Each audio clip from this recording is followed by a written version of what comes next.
country is preparing for a new commander-in-chief. President Trump is challenging the election in court cases. But in the meantime, there's a lot of preparation going on as we speak. So what's the transition look like for the soon-to-be Biden administration? Jess Arnold joins us live outside the White House with some answers. Hi, Jess. Hey, Bruce. Yeah, and Biden's transition team is not wasting any time. Today, he announced his coronavirus task force, as well as his top 4 big day one priorities, which are COVID-19, economic recovery, racial equity, and climate change. Now, especially during a pandemic, there are a lot of moving parts that go into a transition of power. So I asked a senior researcher on White House transitions what preparations will take place in the next few months. Our sources are Dr. Catherine Dunn-Tempest, senior fellow at the Miller Center, which is a nonpartisan affiliate at UVA that specializes in presidential scholarship, the Joint Congressional Committee on Inaugural Ceremonies, and the Biden-Harris Transition website. Now, the new president officially takes office on Inauguration Day, so what will that look like during a pandemic?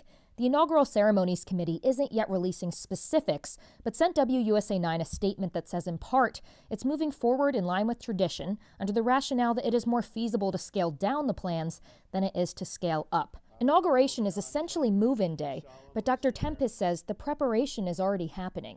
So, what's the top priority? I think that personnel is the most important issue at this point, but they're also thinking about how they want to structure the government in terms of creating things like the task force on coronavirus.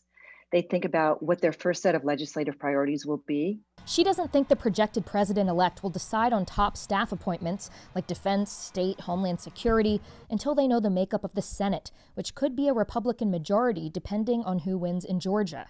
It's important to start out on a good note. So you don't want to be nominating people that are going to be divisive and difficult to get through the Senate. You want to make it as smooth a process as possible. It's very important to get these people in early.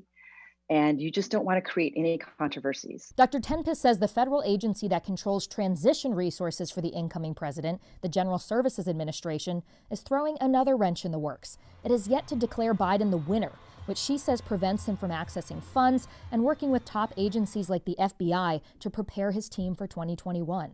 Every day that they're not being able to fully engage in the transition is a day lost. It puts us in a very vulnerable position. So I think everybody needs to sort of step back and think about the government, the country at large, and the importance of having a new administration in place and ready to go and not be running behind from day one.